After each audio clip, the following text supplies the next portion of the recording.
Can we start the live stream, John, please? Thank you. Thanks, convener. That's super. Thank you very much and welcome to today's Audit Committee. Before we start, I have a statement to read out because we're in the pre-election period, so please bear with me. As members are aware, we are currently in the pre-election period in light of the forthcoming Scottish local government elections on the 5th of May 2022. With reference to Angus Council's pre-election guidance, Section 5 of the guidance covers publicity, which includes online Angus Health and Social Care Partnership meetings, which are webcast or subsequently published. We need, as members, to be aware of the legal requirement not to publish anything which appears to be designed to affect political support for a political party. The legislation makes it clear that the timing and circumstances of publicity is a key factor in deciding if it is politically partial, which is why there is greater sensitivity during the pre-election period. The key test is whether a particular act can be perceived as seeking to influence public opinion or to promote the public image of a particular candidate or group of candidates, whether or not they are existing members. A common sense approach is required, and I would remind members simply to be mindful of this in their discussion and debate today. Thank you very much, everyone, for that. And if we can move on to the actual agenda now. Do we have any apologies, please, Karen? Chair, apologies from Hayley Mann. She's got a clash of meetings. Okie doke. And are there any declarations of interest? Nope, I'm not seeing any hands. If you please bear with me, I have somehow lost my paperwork. I shall be there in a second. Okay, right, that's super. So if we could go to item 3, which is the minutes of the previous meeting. Is everyone content that the meetings are a true reflection of the minutes are a true reflection of the meeting? Everyone happy with that? Yes, excellent, thank you very much. And if we can go then to the Audit Committee action points on the next page. And Sandy, are you going to take us through that, please?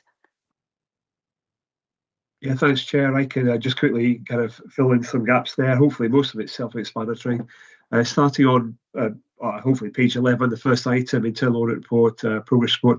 So that is actually, I suppose to some extent that's complete because that's actually on the agenda. There's a paper about that later on. So that is done. Next couple of items are complete. The last item on the first page, external audit, external annual audit report, progress report. Again, that's on the agenda at item 6. I mean, it's marked up as complete anyway, but you'll be able to join the dots there. On the second page, which is point 2 from that item above, it notes the supporting a development session regarding the integration review of the integration scheme, and it's still in amber. I think to all intents and purposes, that action or that action is now being superseded, and it's effectively superseded by the fact that we have a paper about the integration scheme going to the IJB this afternoon. So hopefully everybody would feel that we can mark that up as being superseded. The last one I've got a note down here on that second page is the external reports. It's marked up as red. The narrative is actually almost kind of inconsistent with us showing it as red, but let me just explain that briefly. We have now completed the expansion of the sharing of the reports to all IJB members. So everybody's involved in that MST Microsoft Teams channel and getting copied into external reports coming in. I think from an audit committee point of view, we want to make sure that has worked, and we'll be able to see that a bit more clearly when we get when that issue is referenced in the annual communication and engagement progress report that goes to the IJB in October. So that's why it's marked as red, because I think we need to see that loop get closed out on that one. Hopefully that would be to everybody's satisfaction. One or two red things further down, and that has been the case. These are long-standing items, but I wonder if I could just draw your attention to the second last point. You'll hopefully remember, it feels like quite a long time ago, but we had a development session in February, and we did review the knowledge and skills and where the audit committee was. So I think we can say that point itself is done. But we did also agree to review the ethical framework that we spoke about on the day. And I think that itself now needs to be brought forward as a new action. So although the original action can be complete, I think this group can now maybe adopt a review of the ethical framework for the SIPRES ethical framework as an action for the audit committee. So hopefully that draws together what we did in the February development session with creating a new live action point for this group. Chair, hopefully that's Thanks, Sandy. I just wanted to check in with everybody on the committee that they're able to find those external reports on the Teams channel. Has everyone got them and can find them? Okay, marvellous. And I agree around the ethical framework. So thank you very much for that. Peter, you've got your hand up. Yeah, at the bottom of page 8 in the minutes, we said that Sandy was going to, the Chief Internal Auditor confirmed with liaise with the manager legal team 1 about Catherine's continued presence, about which I supported. I expected to see that as an action point, but we haven't seen, and there's nothing on the agenda to say that this has been resolved. It's actually the integration scheme, Peter. Is it? Oh, right. Yeah. I missed that. Sorry, I got on a generic basis rather than personalising it. But Sandy's got his hand up. Yeah, Peter, thanks for raising that point. Yeah, perhaps we should have actually picked that out as an action point. I just put my apologies in now. We did draft the action points. I was just trying to squeeze holidays in and helping draft the action points. It was all a bit difficult at the start of April when you're trying to do too many things at once. Perhaps we should have got that down as a formal action point because we absolutely knew we were going to do that. We have done that. Lewis and Tony have been party to hopefully a supportable paper 12 on our papers today, where we kind of address that issue as best we can. Hopefully that'll wrap it up. But that'll join the dots, Peter, even though we should probably have had it jotted down there. No, I just wanted to thanks for that, sir. I just wanted to make sure that Catherine was safe, as it were, that there was no further dispute. So. Thank you. Okay, any more questions around the action points? Are we okay with that? Okay, can I kind of backtrack a wee bit? Before we went into the agenda, I wanted to say something, so I can pop it in here. As you'll be aware, this is the last IJB Audit Committee of this term, and I just wanted to thank everyone who attends and who supports it. I think we've got the Audit Committee to a place where people are comfortable joining in and asking questions and querying or challenging anything, and I really want to thank you for the engagement around that, and I want to thank all the officers who support it. I've been hugely proud of being on this committee and chairing it. It's been a joy, and I don't mind admitting that I am quite geeky, but it has been an absolute honour and a privilege, and thank you all for your support, and good luck as you continue, because who knows what will happen after the 5th of May, but it has been an absolute pleasure. So that's my kind of formal thanks out of the way before we get on to the rest of the agenda. Thanks, everyone. And if we can move on to item 4, please, the internal audit reports follow-up actions are on page 14. If we can hand over to Sandy, please. Yep, thanks, Chair, again. So this is a relatively standard report, and I accept we've got some things in here that have been around for a while. We are gradually trying to work our way through them. We'll do that as best we can.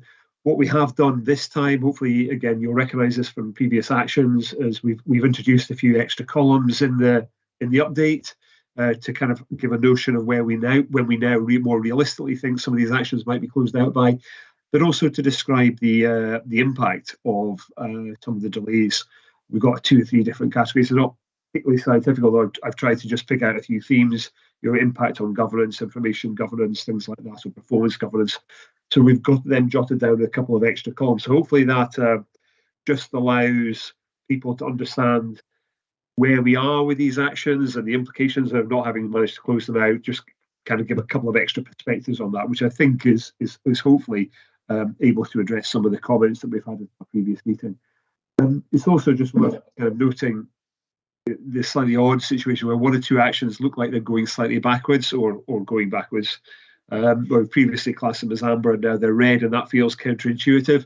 I suppose it's more a case of we thought we were getting somewhere, or we thought we were making the progress we were looking to, and actually, as we've gone further on with that, we've then got behind with things.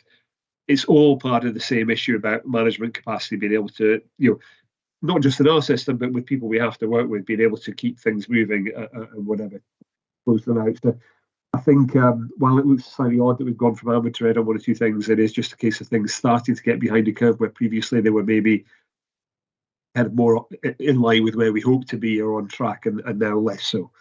But that aside, I'm happy to take any questions from anybody. Okay, thank you, Sandy. Any questions, anyone? Peter?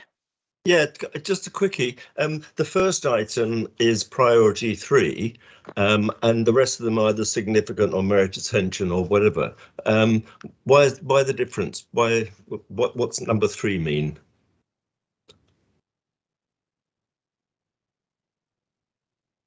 Yeah, thanks, Peter. I think the age or the vintage of that recommendation is probably the cause of this. There was a different way of classifying the priority issues. I don't know if you remember that at some point, now we currently have the kind of traffic light, the red, amber, green colours that we see in reports coming through from internal audit. There was a point before that, which presumably was in 2017-18, which pre-existed that.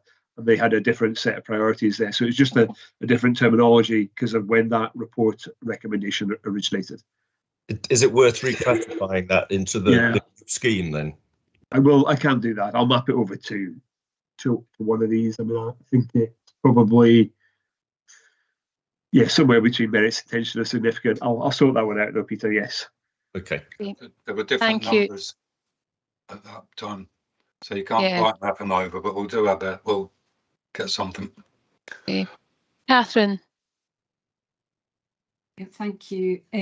I wondered whether or not there was perhaps an action needed to park some of the very challenging to resolve actions. I was just having a look at the at page 19 and the appendix, Tony's appendix, which should kind of suggest maybe an action to strip out so that we can see the ones that are fairly intractable in comparison, sitting separately from the ones that we would expect ourselves to be able to progress. It just might be quite helpful in terms of drawing our attention to the ones that we want to pursue. Okay, does anyone have a comment on that? I got a sense from the appendix that we kind of needed to keep everything in, but if it's maybe a discussion around priorities. Don't keep them in, Julie. I was more thinking just in terms of holding them in two separate lists. So the ones that we expect to see the movement on, the ones that we know are likely to constantly show as red, so that we can see them all together, but perhaps not mixed in. Okay, Sandy, what do you think of that? Yeah, thanks, Catherine. First of all, sorry, I should have commented on that in my introductory comments, because that was very clearly an ask of us last time we met as an audit committee. Can we kind of go through these, see if anything can be teased out, or essentially kind of parked. But the feedback generally was from the auditors. The list, all the actions on the list still have merit. They may not all be easy to complete, but they have merit. So largely, we will keep them in there.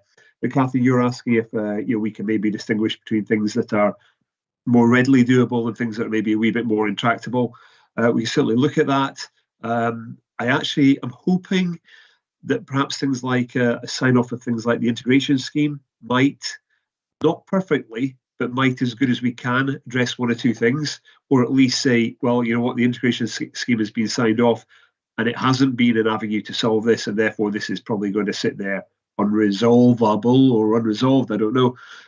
So yeah, we certainly can keep an eye on that to see if there's an angle there about kind of almost saying, these are the long-standing things that are proving a wee bit intractable and or unsolvable, and see if we can make a distinction between the two so that the two lots don't get mixed up. I am hopeful as we kind of gradually remobilise, get a few posts filled, things like maybe some of the issues regarding data or risk appetites. We'll gradually work our way through those as we kind of get through a backlog. And I think those are the things, Catherine, that, you know, in an ideal world, if we hadn't had the 2 years we've had, we probably would have got a bunch of that solved. And then there's probably a few that even a perfect last 2 years might not have solved. So it's that kind of thing. So I can look at that, though, to see if we can build that kind of dynamic, or that kind of representation in there.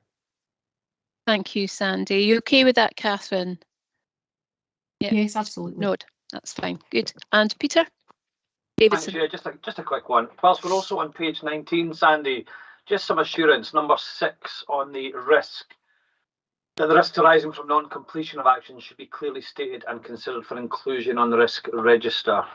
Just looking for your thoughts on that. I know that we have the impact document above, but I just wondered if you thought that was sufficient. Yeah, thanks, Peter. Again, we have spoken to the auditors about this. They have mapped the unresolved actions with our current risk register, and the vast majority are reflected in our current strategic risk register. I think Tony might want to comment, although I know he's a bit off form today. You probably can't tell that from the picture, but he's struggling, I think, with COVID or post-COVID. But Tony's team have flagged up that the thing they think is perhaps an additional risk that we do need to look at is an operational risk regarding IT related issues. So most of the strategic risks are already picked up on our list of the IT. The strategic issues are picked up on our list that we consider in the IJB. But Tony's team did feel there was 1 or 2 operational IT issues that we need to add into our list of operational risks. So we are looking at that one to try and address that. We maybe should have been a bit clearer, although I actually have a feeling our final thoughts on that perhaps kind of came together after we'd submitted this paper, which is maybe why we've not jotted it down. But yes, Peter, we're kind of on top of that. It's just a couple of operational risks regarding IT that we're looking to close out. That's great. Thanks, Andy. Thank you. And I see Tony's hand up. So we're going to try and minimise the impact on Tony today. I hope you're improving. Doc, it's fine. You could kill me and do a favour to a number of IJBs in one stroke. I think that the one on the IT, to be clear, we're not necessarily saying it needs to be in the IJB strategic risk register. And I certainly don't have the time or the voice to go into all the complexities of who's responsible for what. But there is, as part of your risk management strategy, a group that picks up on these things. So the best route might be in that kind of regional risk management group, just to make sure it's picked up somewhere and it's on someone's risk register and you get the assurances that that's being dealt with. So it's not as simple as saying you should shovel it into your risk register. I probably don't think it needs to be there, but it does need to be somewhere and you need to be assured that it's being managed and monitored. Okay, thank you very much. I guess if I could pop in a concern as well around the eclipse issue at the bottom of page 17. Would you be able to give us a wee bit more background on that, please, Sandy, in terms of what it's hindering? Yeah, thanks, Chair. So this section that you're referring to, Chair, is all a series of actions under data quality. We've known for a long time, in fact, preceding the actual internal audit on this, which was in 2020, that we did have some pre-COVID. We did have some data quality issues, and some of that emanated from the systems that we were working with. We are migrating to a new care management system, and we were hopeful that care management system called Eclipse would give us, an ideal world, maybe what you might hope for in 2022, effectively all the information that one could possibly need. But we still understand that there will be some information deficits in that, but also that some modules in the Eclipse care system may not be introduced until 2024, i.e. they're still in the development phase through the IT provider. So that is going to mean we're running kind of with a status quo in terms of governance and information governance, if you like, for longer than we would have hoped. So really, I think often, and I know we often look for a solution in new IT systems, but I think it was reasonable to expect a solution in a new IT system. They only change every let's say every decade or whatever, and we were making a step change, but it's just been put back longer than we would have originally hoped. I don't think that necessarily means there's an impact on frontline service delivery and things like that. But I think it does impact, as we've said in here, that there will be weakened information governance, and that has its own consequences for us in terms of things like planning and understanding our service provision and the level that we would have hoped for. So definitely a disappointing delay. It also, again, we probably are understanding this more as we go through.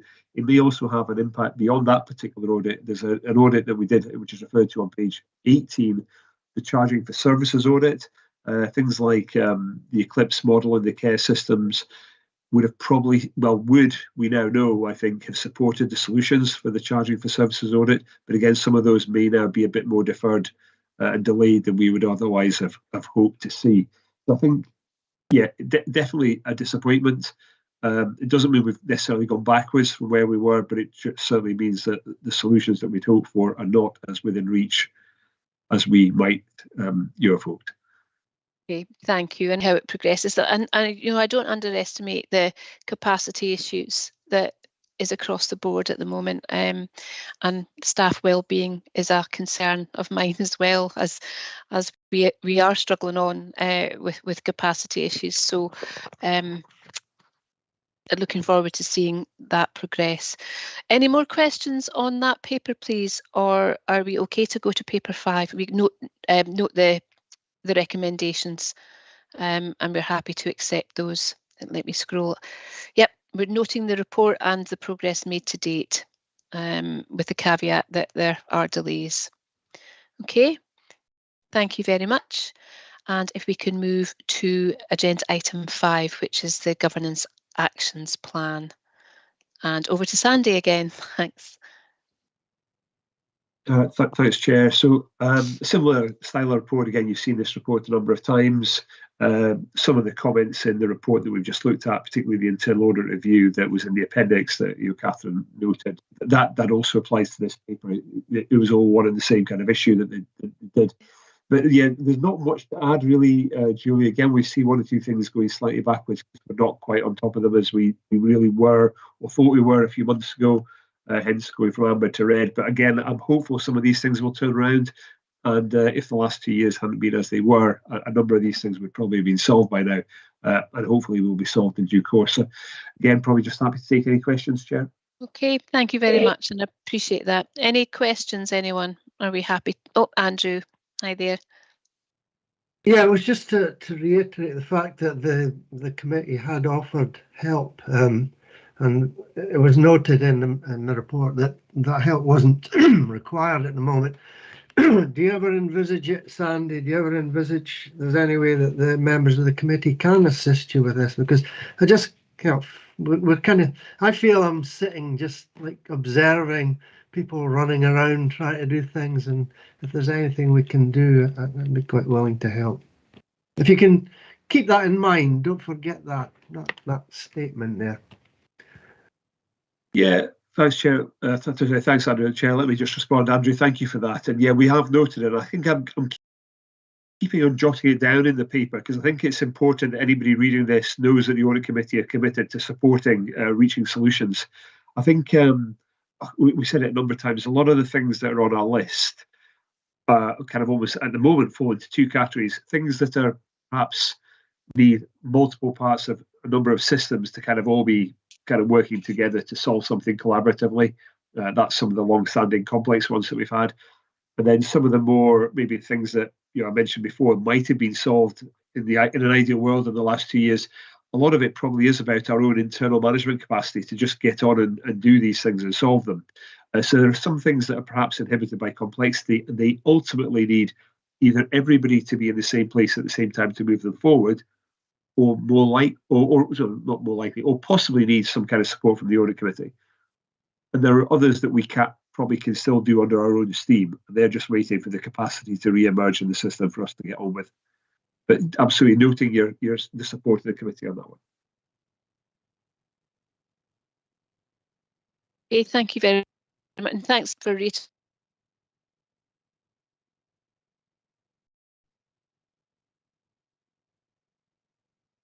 Hi, everybody. I think we've lost Julie there. Andrew, I think we were probably just about to wrap up on item 6. Do you want to just pick the reins up? Yeah, I think Julie was just a way to say that thanks for raising that. And here she is back again, just in the nick of time. Oh, she is.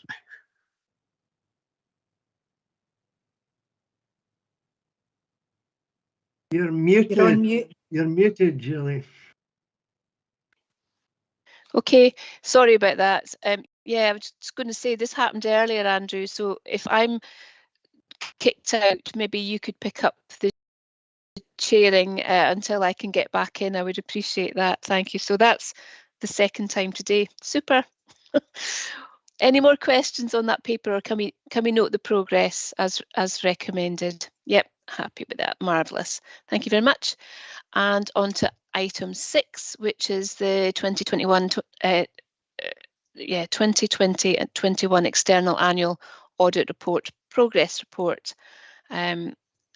So that's Sandy again. Yeah, thanks, Chair. This is of a similar vein. It's following up on a kind of points that have been raised in previous reports. In this case, it's been raised in the IJB's external audit report. Today we've got, I think Mary is on the call. She might want to comment on some of this. So we were just kind of giving an update on where we were with things. The first one was a point that's been raised about financial sustainability. We shared a draft financial plan in February. We've got a final version going to this afternoon's meeting. I think to all intents and purposes, as far as doing what we can, that report that goes to the IJB this afternoon is doing all it can to set out where we are.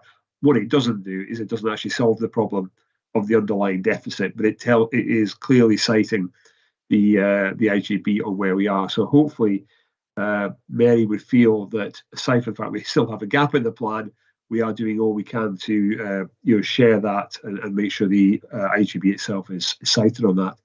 The integration scheme, the work on that is, as people will know, it's an agreement between the two partners, NHS and Angus Council, rather than something that we are writing ourselves. Again, there's a paper going to the IJB this afternoon that captures where we are, and I think to all intents and purposes, that will probably conclude that action when it kind of goes through the system. So again, hopefully Mary would feel comfortable about that as they're going through their review of where we are with things. Third item was a fair observation. It was noted that some of our governance documents were not bang up to date or maybe not publicly accessible. We've acknowledged that. We are still working on that. It's another one that's been affected by capacity issues. What we have done, though, is one of our responses to this appears as item 11 on our papers today. I'm actually hopeful that item 11 on the papers, which will come to in due course, is a really helpful part of the governance landscape. It just sets out where we are with all our governance documents so that people can see, this is the document, this is who owns it, this is who kind of refreshes it, this is when it was refreshed, this is when it's publicly accessible. So hopefully it would be an aid for the auditors when they were looking at things, but also an aid for a forum such as this, looking at our governance issues. So that's a kind of an update. I'm kind of thinking the first two are kind of drawing themselves to a natural conclusion, and number 3 will have some loose ends, but we'll also do it to a conclusion. Okay. Chair, hopefully that's okay. Again, happy to take any questions. I wonder if Mary would like to come in at that point. And actually, I always think it's quite helpful to make the most of your expertise, Mary, in terms of the whole system and common issues that surely will be reflected elsewhere. It's not solely an Angus IJB issue. Thanks. If you can come in on that, Mary. Certainly. Financial sustainability, it's an ongoing issue, as everybody is aware. But the medium-term budget strategy that goes up to the board, that's brilliant. Like, where you'll need to make the decisions. The integration scheme, yes, it's ongoing. I see that the consultation is out to the public, so we know it's ongoing, and hopefully that will come through, and that's the same across all the IJBs I've been involved in. And for the governance stuff as well, it's the set of papers that you need to run the board, to run the IJB. And it's always good practice to keep them as up to date as possible. But obviously, COVID and capacity issues have obviously had an impact on that. So, Yeah. but no, it's good to see the progress that's been made. Excellent. Thank you very much. I appreciate that. Anyone have any questions? Any more questions? Nope. Great. If we can accept the recommendation then that we have considered, and we duly note the attached report, including the outstanding updates being merged into the Governance Actions Plan reporting. That is marvellous. Thank you very much. And moving on to item 7, which is the Internal Audit Plan Progress Report by Tony. If you are in enough of a voice to do that, Tony, briefly. Rather hoping the report's broadly speaking self-explanatory, and I'll save my voice for any questions that members may have. Absolutely happy to do that. Anyone have any questions for Tony? Yes, Catherine. Not so much a question, but just something that I wanted to flag. It's a very helpful report. I was particularly interested in the reference to missing records. I think it's probably worthwhile committee members just clocking and thinking about the volume of records that IJB partners host on our behalf. And also thinking forward to any future structural change in terms of National Care Service, etc., that would be something we should be mindful of. Any learning, I think, coming from the review that has been agreed to take place within NHST side, to ensure that we don't repeat any errors at points of transition. Thank you, Catherine. I also wanted to mention that, and I wanted to make sure that this committee received further updates in the final report on the back of that inclusion. So if that could be noted, that would be really helpful. Thank you. Tony. Yeah, I'll be brief, as you can imagine. It is an important report. We had a number of points to make. There is now a SAR, a serious adverse event review, which I think is an important first step in the right direction, and we will be monitoring that. In fact, we are monitoring that the audit work has started, and that will come to this committee. We will absolutely provide, even if the thing's not finalised, we will be bringing reports until that's cleared. It was an important issue. I think it's right that as a committee you just get assurance that that process is being worked through, and we don't get kind of stuck in operational detail, which is probably the province of the Health Board. But you can be assured that we certainly took it seriously. The NHS Stateside Audit Committee took it seriously, and they will be receiving further updates, as will you. Great, thank you very much. Looking forward to seeing that bottom out. Does anyone else have any questions? No. Thank you very much, Tony, and obviously noting that report with this specific mention that we're really keen to see that report in due course. Thank you. Okay, item number 8, which is the Audit Committee Annual Work Plan 2022-23. And again, that's over to Sandy. Hope you've got a glass of water there, Sandy. Yeah, okay, thanks. Yeah, I think this report is hopefully self-explanatory. We've had a work plan in place for the last 2 or 3 years. We've added 1 or 2 things in. We've made 1 or 2 tweaks, as is noted here. We've got things like the private meeting that we have with the external auditors, internal auditors, and the audit committee is all kind of documented in the table. I say we've done 1 or 2 changes, but hopefully there's no new news in here, and it all feels familiar. But it's also seeing a process of just been ongoing, tweaked and refreshed and revised to reflect things that we've said. So I think otherwise it hopefully makes sense for everybody and should be okay, I hope. Yes, it's good. It's good to see it actually, and it really does give an indication of how much work is ongoing just now. Does anyone have a question or a comment to make on that report? Everyone happy with it, to note it?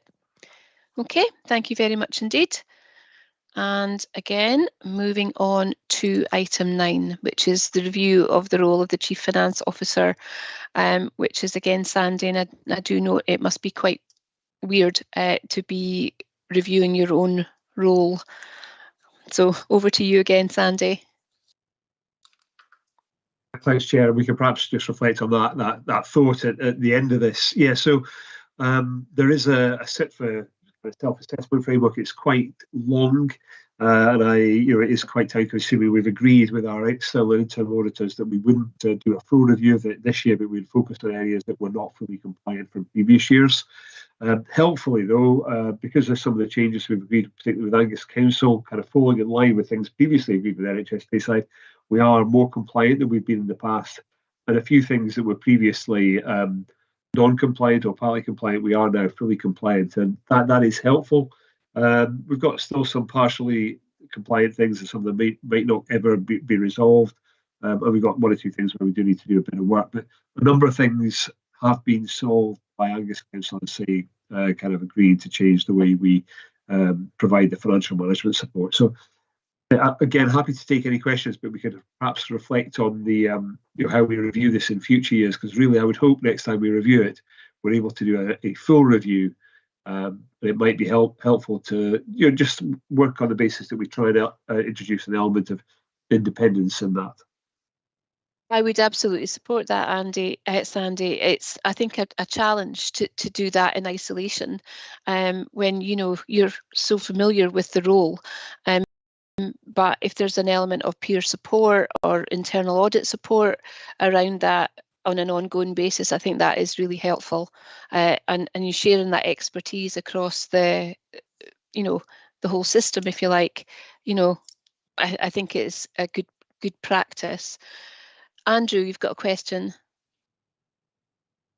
Yeah, it's just a question on Principle 3A, the audit of the financial skills of managers across the organisation. I was wondering how that was progressing and in what form. Is there any conclusions coming out of that, or is it just a kind of a run-of-the-mill routine exercise? It just seems a bit kind of alarming sounding, but maybe it's not as bad as it looks. So one of the previous audit committee action points was to make sure we had in place a proper financial kind of training skill. Let's call it a training framework for managers who are budget holders. It has been a bit difficult to kind of introduce that, because until 2020, the finance team wasn't managed directly by the chief finance officer, and until November 21, the whole finance. So it was only in December 21 that the whole finance team became managed by through my role. So it's all happened relatively recently in terms of direct staff management being through myself, and of course that's the period where we've completely had an overlap with COVID responses, and also had, although we might not be saying it out loud here, in fact it actually does say that under one of the rows just below it, we've had a lot of new finance staff come into place in 21-22 on the back of filling a range of vacancies. So the ability to introduce and then sustain a kind of planned training program for budget holders, a finance training program for budget holders, has been incredibly weak. But it is something that my team are absolutely looking at, and we hope to re-establish quite soon. So very much on a list of priorities when we've got through, for example, things like the year end, got some of our team embedded, and got a wee bit more of the COVID stuff out of the way. But it needs looked at, Andrew. I'm hopeful, rather than certain, but I'm hopeful there hasn't been too much detriment about that. We have got a relatively senior and experienced management cohort in the IJB, but it does need a maintenance support around its finance training. That's what we aim to put back in. Excellent, thank you. And I've got a few hands up now. So in order, Peter, then Catherine, then Gail. Thanks, Julie. Sandy, in terms of Principle 4B, you've talked about new staff. Does this give you all the staff that you need, or are you still short of resources? So I've probably said it in this group before. By the time we got to March 22, i.e. last month, our longest serving kind of person in our accounting team, if you like, in the main group of accountants, had been in place for about 12 weeks. So we had a monumental level of turnover in that team. It's a relatively small team, but it's a complete kind of exaggeration, because there are other people like myself and Jane, who's on this call, who've been around longer. But we had, as Jane painfully knows, a lot of turnover in that team, all for good reasons.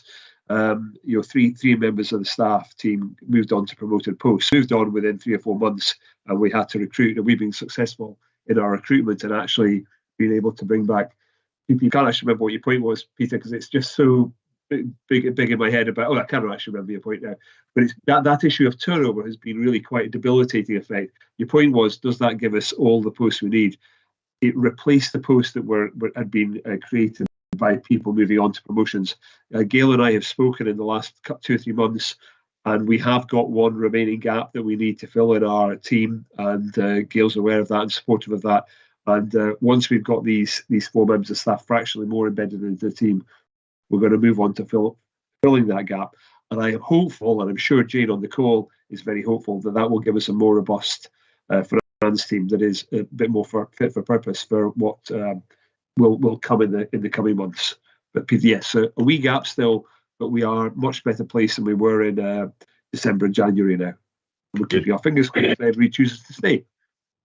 Yeah, good stuff. Okay. Thank you. Catherine's next.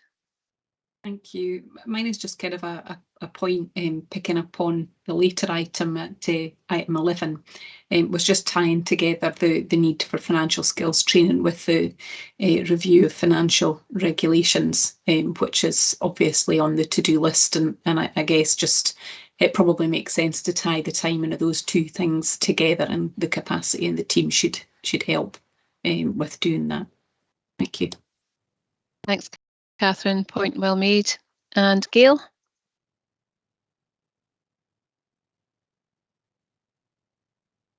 My screen keeps going blank, Chair. Apologies for that. That's all right.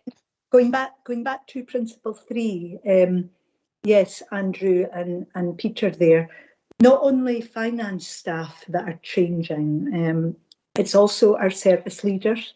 A number of retirals this year.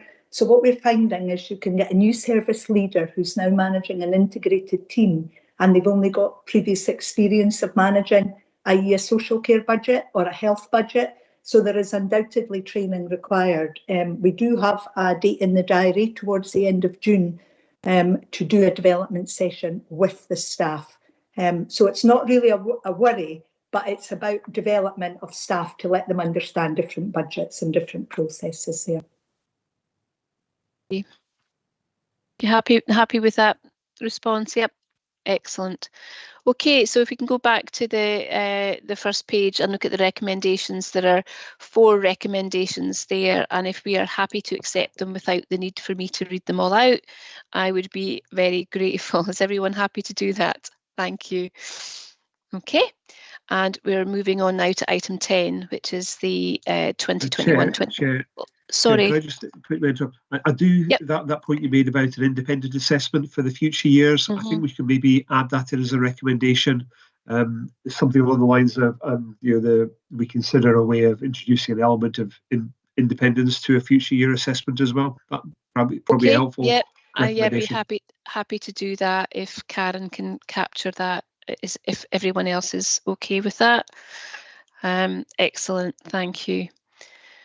Okay, item 10 then, the external audit annual audit plan for 2021-22, and again that's kicking off with Sandy, please.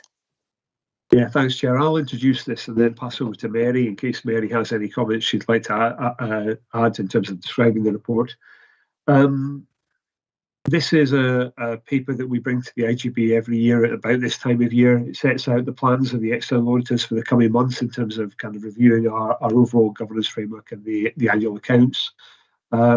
We have shared this document previously. I think we probably shared about 3 or 4 weeks ago, and we tried to reply to the few queries or a few queries that came through, and hopefully those replies were all satisfactory for everybody kind of coming in.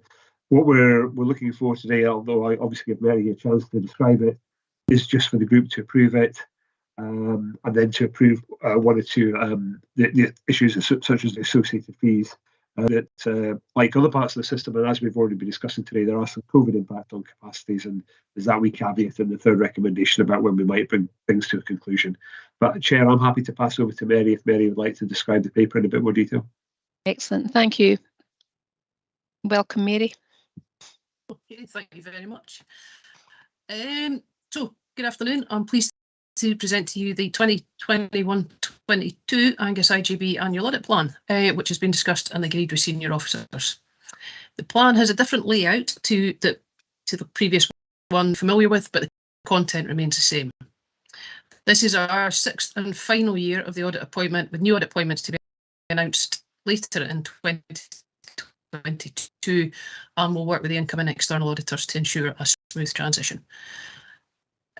Basically, to take you through the plan, so the summary of our planned audit work is set out in paragraph 1, to evaluate the key controls, provide an audit and provision of independent auditor's report, including regularity and statutory information published within the annual report and accounts, consideration of the arrangements in relation to the audit dimensions, so financial sustainability, governance and transparency, and value for money, and consideration of best value arrangements.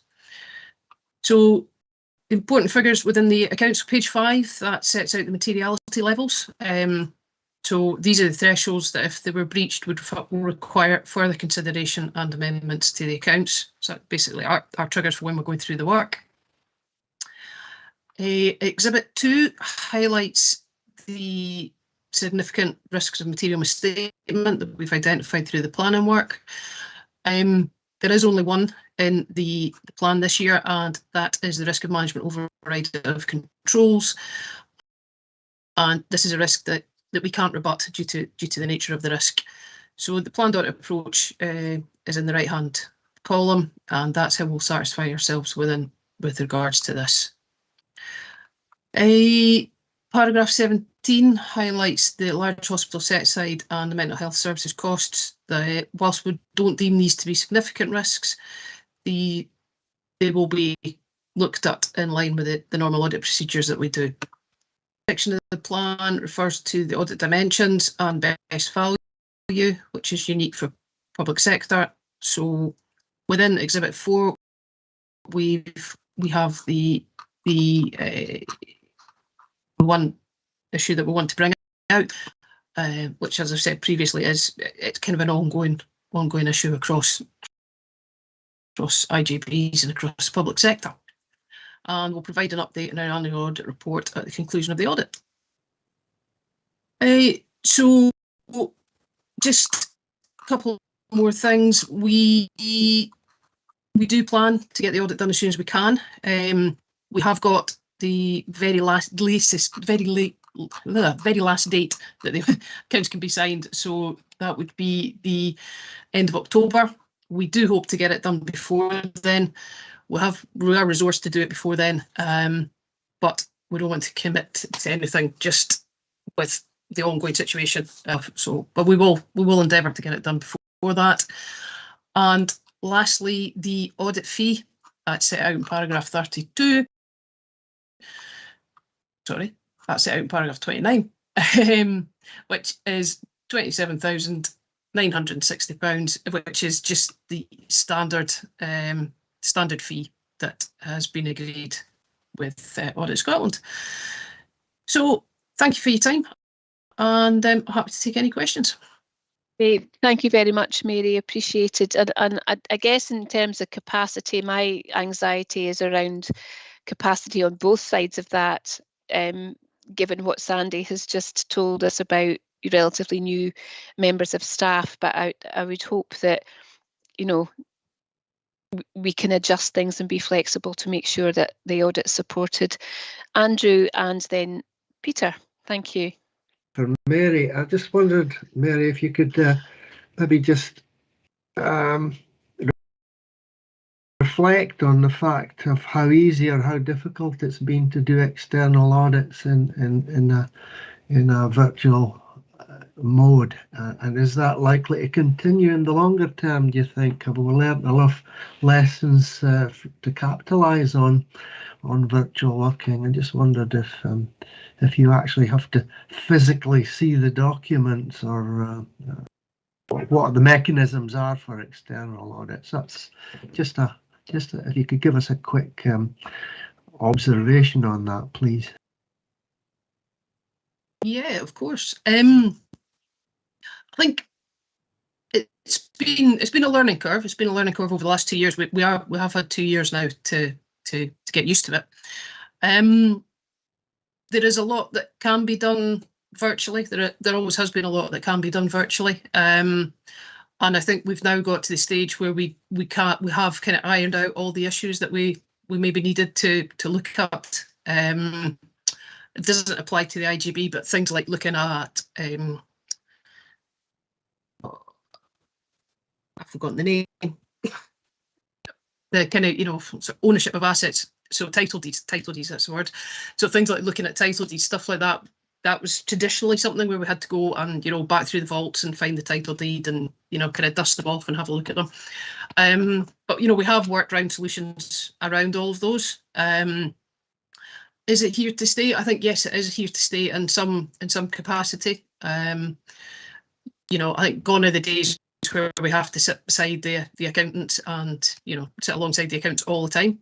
There is obviously a lot of, good things that can happen when you do that, but we don't necessarily have to bring staff up from Edinburgh or Glasgow up to Forfar to just kind of sit beside people and do the work when they can sit in the houses or sit in an office down their offices. So yeah, I think kind of virtual hybrid, it's here to stay, and it is as ever the developing situation going forward. Thank you, Mary. And I do think there's a huge benefit there in terms of reducing, people's hours on the road and carbon emissions, and, cost of fuel, all of that wrapped in there. Okay, thanks a lot. You happy with that, Andrew? Yep. Excellent. Peter Burke, please. Yeah, thanks, Julie. Coming back to Sandy's sort of introduction report, 2.4. Are we to understand that the new external auditors will be appointed by the central government?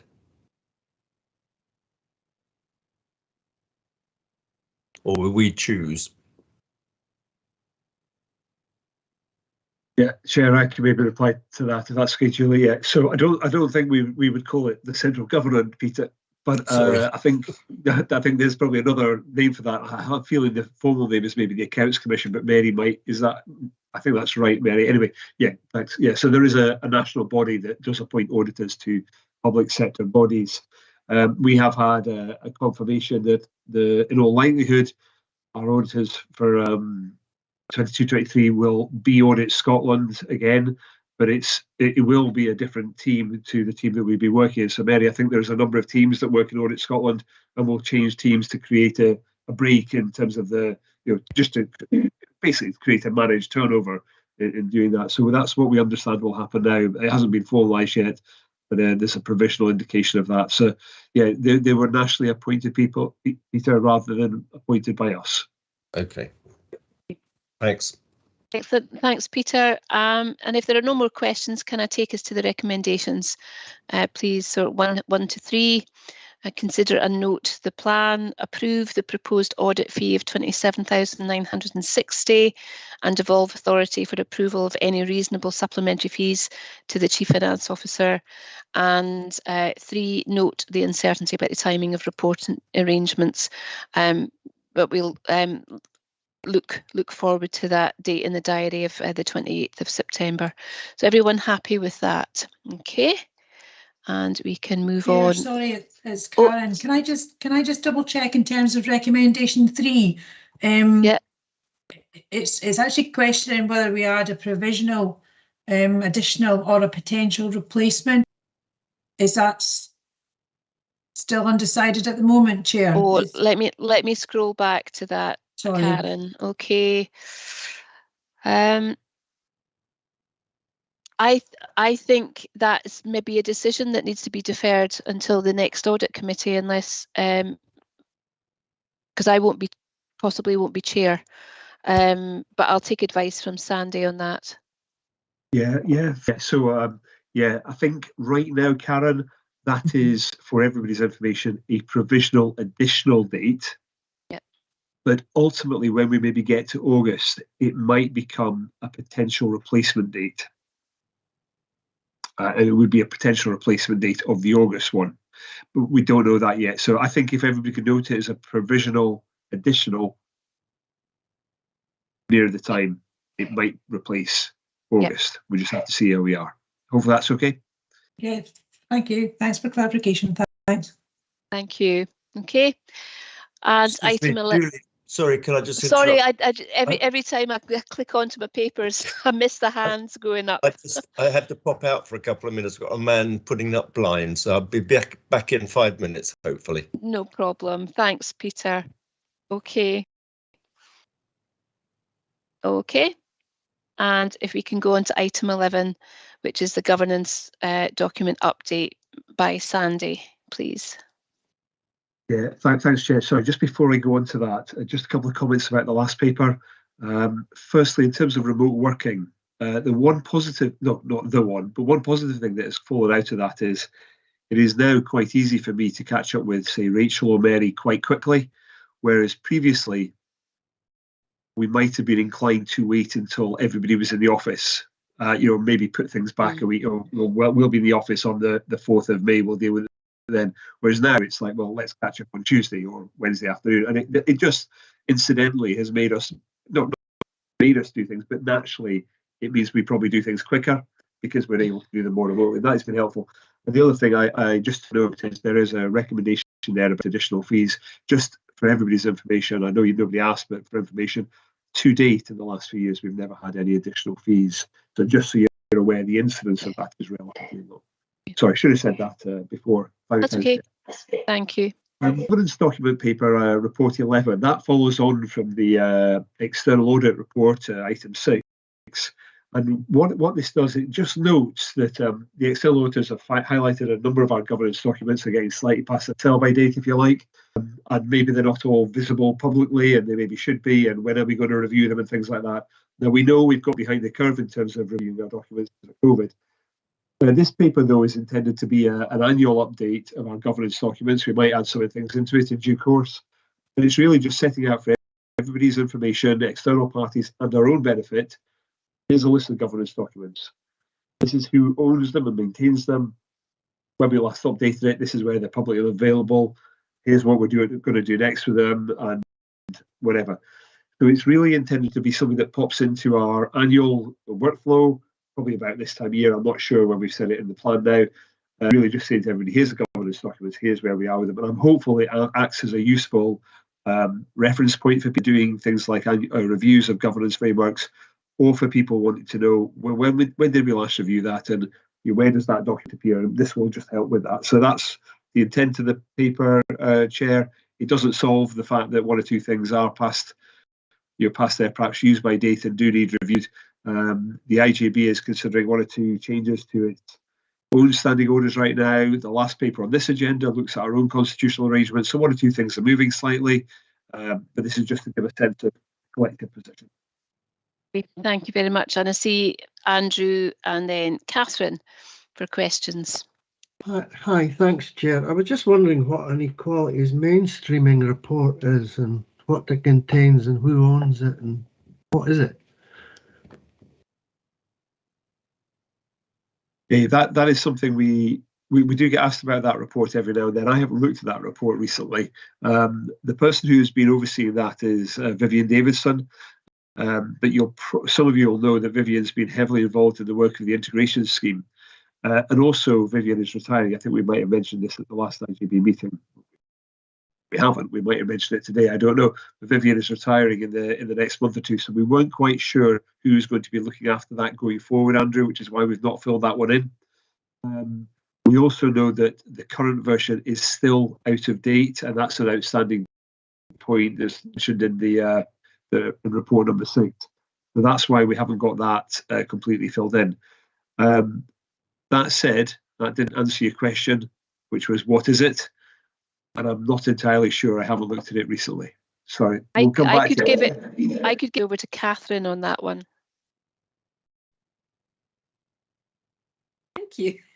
You're welcome. So I wasn't planning to answer that question, but it is actually a statutory obligation to produce a set of equality outcomes, I think on a four-yearly basis for all public authorities in Scotland, including IJBs. And we also need to report on the progress that we've made around the equality duties, which are integral to the exercise of the function of the organisation. So my question was also about this aspect, and I just wondered whether or not anybody on the call had a sense of the level of risk that we are running as an IJB not having an equalities mainstreaming report available and up to date, and just kind of noting that it's the one that has TBCs and nobody allocated against it. And I completely understand, Sandy, that we're talking about somebody who, you know, is moving on post. But I'm just conscious that that might be running quite a significant reputational and or other risk for us, particularly given that actually equalities promotion is one of our critical functions if you think about what it is that the IJB actually does. Thank you. Absolutely, I completely agree, and it also needs to capture the Fairer Scotland duty in terms of our strategies. So, Tony, looks like your hand is up to come in on that one, is it? It is, Chair. I think Catherine's absolutely right. The whole concept of inequalities and improving equality is central to the role of the IJB. And I just realised I'd almost got to the end of the meeting without mentioning strategy, which we'd never do. And I think the important thing is that it's not, and I think Catherine alluded to this, it's not a separate thing that you should have in a separate report. I mean, there's a requirement to have the report, but it really needs to be embedded in your overall objectives. And of course, as I've mentioned many a time, the important thing is that you understand how well you read. That strategy, as we all know, needing to change quite dramatically because of COVID, and indeed the impact, well, not so much the impact that COVID had on inequalities, although that was big, but the way in which COVID really highlighted the inequalities in society and their impact on health and other outcomes. So I think there's something about, yes, you know, technically you need this separate report and that's fine. But the idea that you embed inequalities into your strategic objectives, and then as with all strategic objectives, you get reports on them, would aren't a better way, because it then takes you to the heart of, this isn't an add-on, this is core business, which it does need to be, as Catherine alluded to. So yeah, I nearly got through a committee without mentioning strategy, but didn't quite make it. But I think it is relevant at this point, because it's not an add-on, it's not a side issue. It really is core. Absolutely, and I'm aware that Vivian was doing some work with Public Health Scotland around acquiring more data on a public health needs assessment, really, because of the change in the demographics and the related level of need. So that is needing to inform everything as well. So absolutely about integrating all of that in our strategic and policy work and our outcomes. And so Sandy was coming in, but Andrew, did you want to come back in on that? Yeah, just come back in on that. What Tony was saying, it should be embedded in our psyche and our strategy. And in fact, we do equality impact assessments at the end of each report at the IJB. But I'm just wondering how good these equality impact assessments really are. I mean, I know we fill them in, but we don't really scrutinise them as such. And I was just wondering if that's a function that the audit committee should have oversight of, not so much doing the actual assessment, but I just wonder how good they are. I'm conscious myself, I don't really go through them with a fine-tooth comb, but I think it's a very important tool to support what Tony was saying about embedding it into our culture. So I just wondered what the rest of the committee maybe thought about that. They're very important, Andrew, and I think across the system we've seen some really good examples of them, and others that are maybe not quite. There's a bit of inconsistency, I think, across the whole system and nationally. So you're right to be aware of that. Sandy, would you like to come in? And then Tony. Yeah, thanks, Chair.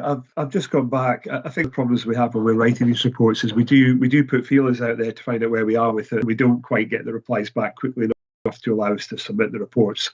I have got a previous reply here from Vivian. It's not a current reply, but it's a previous one. She was just noting that there was a workload issue with the work on the integration scheme. Now we know she's retiring, but she's previously noted that we obviously do need to put something in the front of the IJB. She also noted that it was informally in a comment to me, that she didn't think a future inequalities mainstreaming report would be that far away from what we have right now. But she did think, she did note that it needed to be synchronised with the strategic plan, that we have actually just relatively recently extended our current strategic plan for 1 year so that it finishes in March 23. And that she thought it would make sense to take forward a new mainstreaming report at the same time as we do the new strategic plan.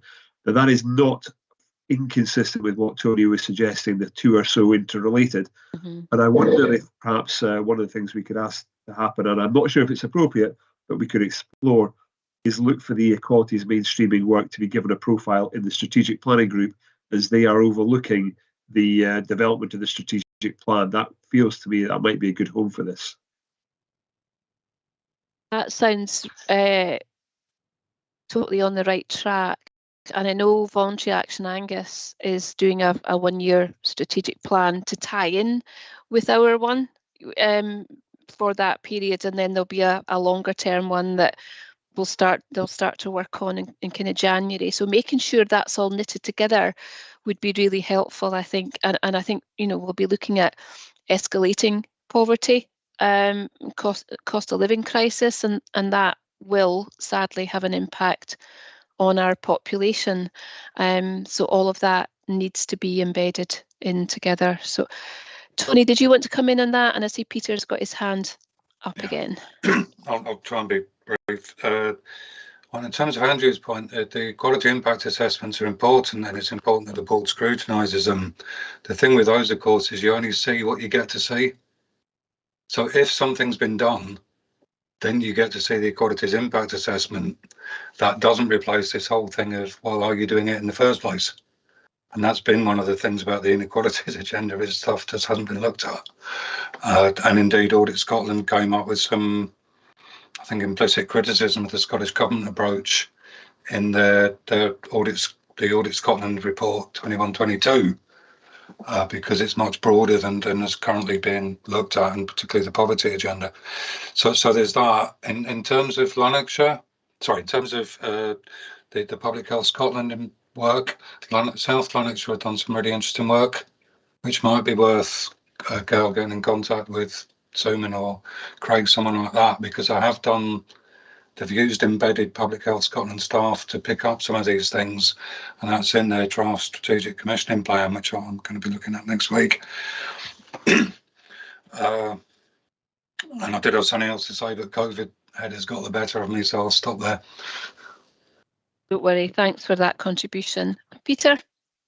Yeah, two things. First, the actual late equalities mainstreaming report is available on the Angus Health and Social Care website, but it's 2018 to 2020, and it's signed off by people who are no longer with the IJB, with the exception of Lois. And the second thing, it comes back to Tony's point. In a previous incarnation many years ago, I was a quality auditor, and the mantra there was do what you say and say what you do. And I think we need to bring that mantra into what we're doing here, and into the whole of the IJB, actually. Absolutely. Okay, so if we can go and look at the recommendation there, I would suggest that we make a specific note about the importance of the equality mainstreaming report issue, so that it's followed through, and we're mindful of the fact that Vivian's retiring, so that work is picked up, and we don't lose sight of it. I think that would be, I'm sure it's already in train, but it would be helpful if we could make that particular note. Would everyone be happy with that? Sandy, yeah. I'm seeing Chair, nods. I think if people agree, it would be helpful for that to be progressed through the strategic planning group. I think that would probably be a good place for that to be asked of. Okay, excellent. If everyone's happy, I'd be happy with that. So if Karen, you could make a specific note on that, that would be brilliant. Thank you very much. Just as an aside, Vivian actually retires on the 17th of May. That's her last day. So I first met Vivian when she worked in Tayside Regional Council in 19 Oatcake. I hate to think how long ago that was. So yeah. It's frightening how time goes in. Thank you very much. Okay, and our final paper today is item 12, the Audit Committee constitutional arrangements that we've referred to already during this meeting, and I'll hand over again to Sandy to take us through that. Just as we go through this paper, my command of the English language as I was writing the paper seems to have been a bit caught short. That might be evident to anybody who's read the report in detail. Anyway, we can please spot the missing grammatical errors or the extra words or whatever as we go through the paper. The background to this report is we were always needing to just have a quick refresh of our constitutional arrangements. We know we would do that relatively regularly. We particularly had a review of this at our February development session, and some of that was on the back of some conversations we had in December at the Audit Committee, and I know the Audit Committee were keen to see some of these issues brought to a resolution. The paper kind of describes where we are. It's got an appendix that shows track changes. The assessment part of the paper on page 56 notes some specifics that we've added in: the formalisation of the annual private meeting, the formalisation of a need to provide an annual report to the IJB, and then a few other bits of minor wording. But what we have then below that, those bullet points, it particularly notes that we've sought to address one or two issues regarding membership, oblique declarations of interest, or just general interests. And the paragraphs at the bottom of page 56, aside from the language in there, which I'll correct in a second, are intended to help us do that. Now, although I'm going to kind of correct the wording in the covering paper, I don't think we need to correct the wording in the appendix itself. That should stack up. What we're saying at the bottom of page 56 is that to clarify any issues with respect to people holding IJB executive roles, an adjustment is now added in to the effect that IJB members who are also holding executive roles in the partnership cannot now be members of the Audit Committee. Now, there aren't many examples of that, but one example would be somebody like the IJB's clinical director, somebody like Alison Clement, can be a member of the IJB, is a member of the IJB, but could not be a member of the Audit Committee in future because of the direct relationship between her job in the IJB and a role in an Audit Committee that is to be as independent as possible. The paragraph below that then says that while noting the above, we do still plan to allow members of the IJB who hold an executive role in the IJB's partners. For example, if you're the nurse director of NHS Tayside, but you're on the IJB, that person or somebody like that can continue to be a member of the IJB's Audit Committee. We have had a number of instances of that kind of executive role in a partner being a member of the IJB and being a member of the Audit Committee. Catherine's obviously in that position right now. Before Catherine, we've had people like Charlie Sinclair and Jim Fowles before that, who all were nursing directors in NHS Tayside with exec roles there, but were members of our IJB. They do provide, the last part of that sentence notes, they do provide very complementary experience and expertise into the IJB. And of course, that really is important for us functioning. Below that, though, we also kind of reaffirm the need for members to note the issues about the self-declaration of interests. And Lewis, who I think is on the call, kind of gave us some advice about that. It really is important that people bear in mind the wording of things like the Model Code of Conduct, that particularly where the test would be if you feel a member of the public might query one's involvement or one's connection with a matter, you should kind of flag that one up as a point of possible interest. So I'm hopeful that the wording that we've got in there does as much as we reasonably or in fact optimally can do to continue to get the helpful inclusion of members on the IJB in the audit committee, but does tidy up one or two things about potential conflicts of interest. So that's one change, but there are the other changes that we noted earlier on there, and hopefully people will feel this reflects the outcome of our February discussions. Happy to take any questions.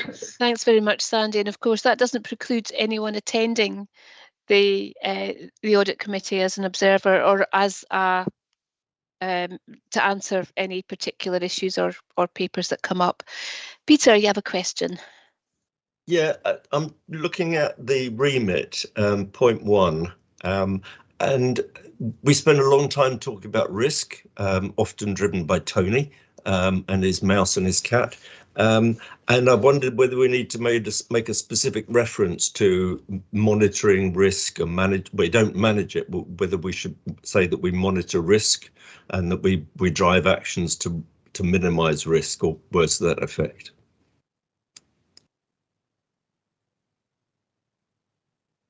Anyone want to respond to that, Sandy? Yeah, Peter, we don't have an overt comment about that. Our annual work plan does receive the annual review of risk management. That will come to the next IJB. So yes, we haven't got an overt comment on that, but we do have an item in our work plan. So if the committee felt it would be helpful to have a comment that says, as you said, Peter, we're not managing it, but we are overviewing it. Through the receipt of that annual report, we can add that in as a remit. That's doable. Supposing we said that we would abide by the work plan, or words to that effect, and maybe attach that as an appendix, so it's referenced. Yeah, Peter, I think we'll look to build that in. I think I'm just looking at other things in the work plan, and a lot of it is about internal audit. It's already covered. The annual accounts, that's already in the remit. So risk might be one of the few things in that work plan that are not maybe explicitly referenced in the remit. So we'll have a look at that, though, Peter. And absolutely, yeah. It's interesting. It's interesting, though. I mean, when I read that, it says it does mention external or internal inspections, assessments, or audits. Mm-hmm. So I guess I captured risk in that. Yeah, I wondered if it should be more explicit. More explicit. We'll have a look. We'll have a look at that. Okay. Tony, did you want to come in? Your hand was up. Has it gone down again? I think, yeah, obviously risk is an important part. There's something slightly wider about looking at the overall systems of internal control, of which risk management's a key part. So there's probably bits of wording you could cut and paste. I mean, some audit committees now are now describing themselves as audit and risk committees. Whether you want to go down that route is entirely up to you. There's probably something you could cut and paste from elsewhere relatively straightforwardly that would cover this and just make it explicit, because you're doing it anyway. So you might as well get credit for it. Okay, thanks for raising that, Peter. I'm sure Sandy will be able to accommodate that. Is everyone else happy with the changes that are being proposed, and happy to accept the recommendation on this paper about submitting to the IJB for formal approval? Yeah, excellent. Well, that takes us to the date of the next meeting, which is the 22nd of June at 11:30. And I hope you can all attend that. And can I just round off by reiterating my enormous gratitude for taking part in this committee and putting up with me as the chair for the last something like, is it 3.5 years? And may the force be with you. Thank you, Julie. Can I just say that thanks to Julie on all our behalf for all her hard work and diligence in running this committee. I think greatly appreciated by me, and I suspect everybody else. So thank you, Julie, and good luck, whatever you decide to do and whatever the electorate decide for you. Thank you very much, Peter. Appreciate that. It's been a joy. Take care, everyone. Thanks, Julie. Bye.